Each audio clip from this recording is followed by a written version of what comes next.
مختصر سا سوال تھا جو ان کی توقع کے عین مطابق تھا، جسے سنتے ہی حیدر راؤ مسکرا دی۔ افریشم کو مزید خطرے میں نہیں ڈال سکتا تھا۔ اسے دیکھتے وہ سنجیدگی سے بولے تھے۔ ان کی بات سنتے تھوڑا مطمئن نظر آیا تھا، لیکن آپ کو مجھے انفارم کرنا چاہیے تھا ڈیڈ، اس نے شکوہ کیا تھا۔ میں چاہتا تھا اپنی بیوی کو دل و دماغ میں رکھتے تم اس مشن کی کامیابی کا سر کرو۔ اپنی کرسی کی طرف موڑتے لہجے میں شرارت کا عنصر لیے وہ گویا ہوئے تھے۔ یو آلریڈی نیو ڈیڈ کہ میں اپنے کام کے معاملے میں بہت سنجیدہ ہوں۔ ان کی پشت کو دیکھتا وہ سنجیدگی سے بولا تھا، یس آئی نو۔ تھک چکے ہو، جاؤ اب آرام کرو۔ کرسی سنبھال کر چشمہ لگاتے وہ کتاب کھولتے بولے تھے، عزیز انکل سے بات کر لیں۔ اس کی بات سنتے انہوں نے ناسمجھی سے اسے دیکھا، پھر کچھ یاد آنے پر مسکراتے سر ہلا دیا۔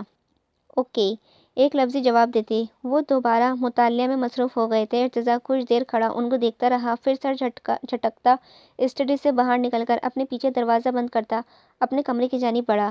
بھائی اسٹڈی سے نکلتے اپنے کمرے کی طرف جا چکے ہیں؟ دائم نے ٹیرس پہ آتے مطالعہ کیا، جو روز رونے والی شکل بنائے کھڑی تھی۔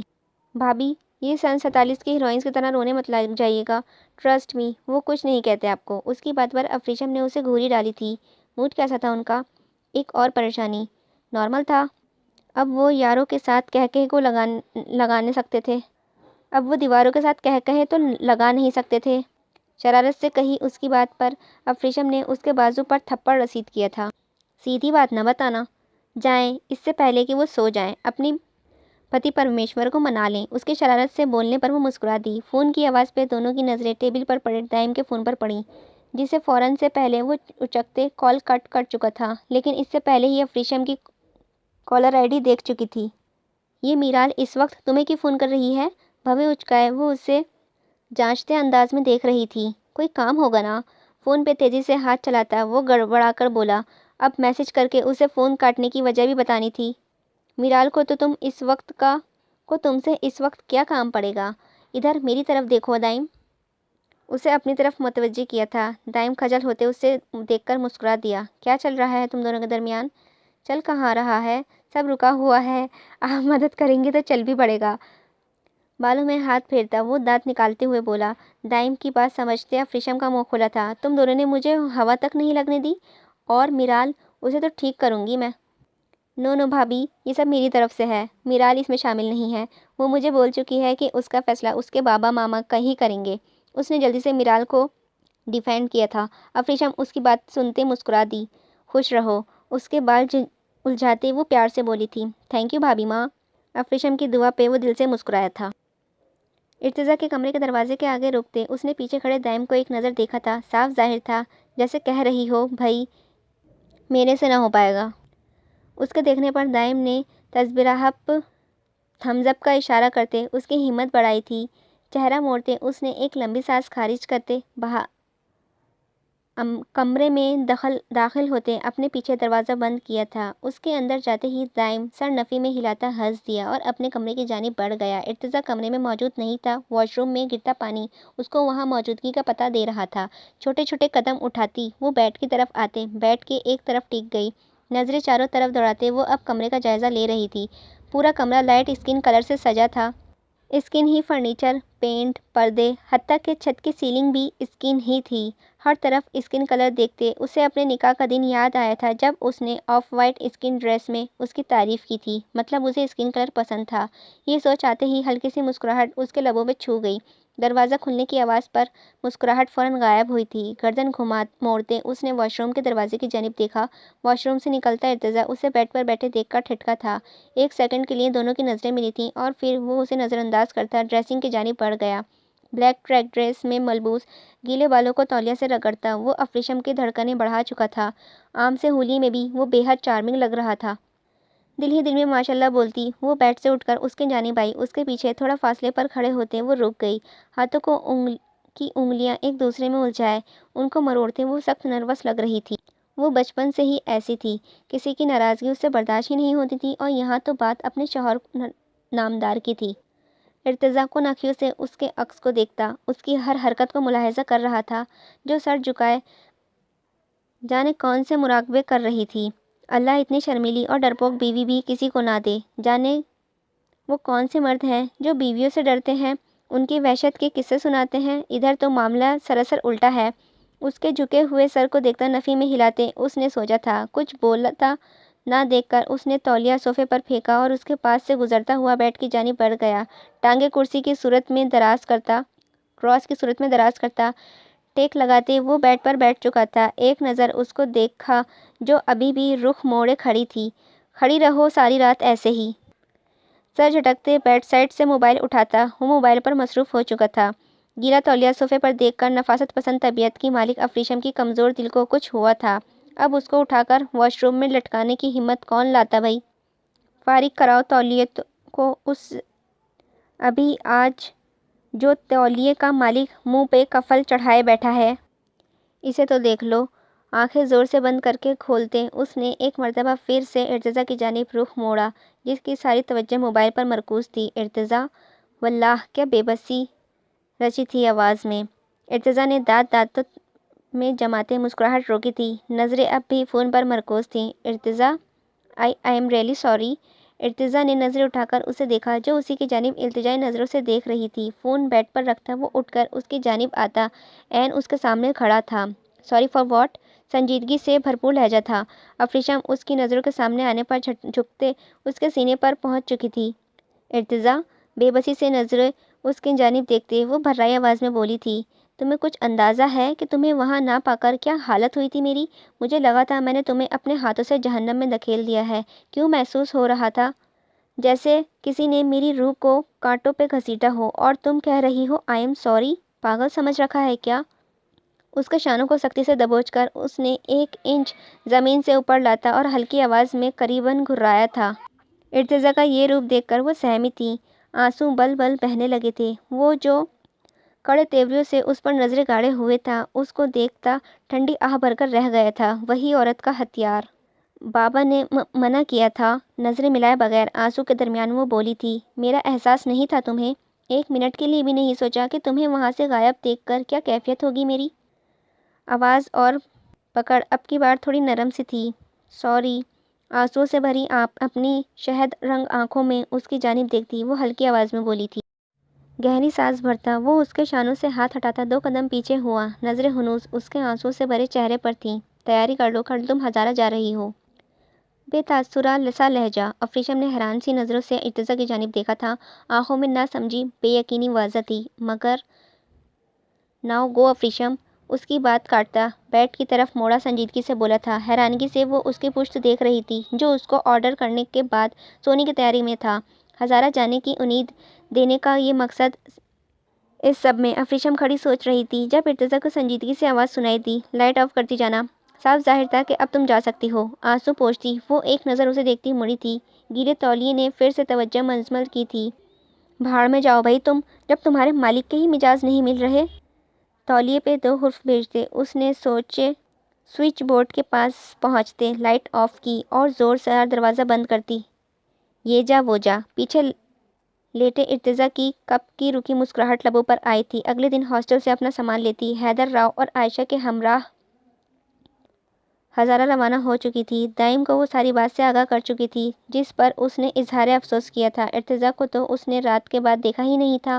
خیر لا علمی میں ہی وہ ہزارہ پہنچ چکی تھی اور یہاں پہنچ کر جو خبر ملی تھی کم از کم آج کی تاریخ کو وہ آنے والی کئی تاریخوں میں سے اس کی توقع بھی نہیں کر سک رہی تھی۔